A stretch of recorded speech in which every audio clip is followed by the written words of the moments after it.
Онкология же болбосо рак деген эмне? Рак деген оору бул организмдеги клетканын бөлүнүү процессиндеги организм көзөмөлдөй албай калган учурдагы клеткалардын мутациясы менен коштолгон залалдуу шишик. Анын себептери эмнеде?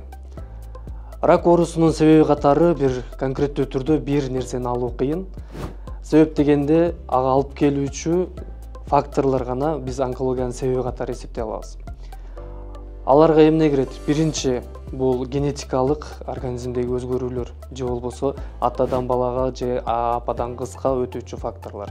Экинчиси механикалык жана химиялык жол аркылуу же болбосо күндүн нуру, ошол эле учурдагы организмдеги карылык жана ошол клеткалардын канчалык көп деңгээлде бөлүнүүсү бул ошончолук ракка алып келүүчү коркунуч катары эсептесек болот.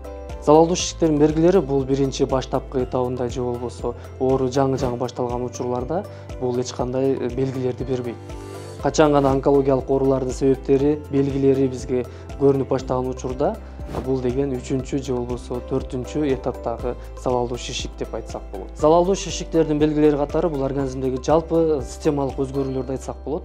Алардын катарында эң негизгиси болуп организмдеги жалпы бат чарчоо, арыктоо, жөтөлүүсү, жөтөлдүн узакка созулуусу, ошол менен катар кан аралаш какырыктар, дененин жалпы оорусу, арыктоо, аны менен кошо организмдеги бездердин чоңоюусу.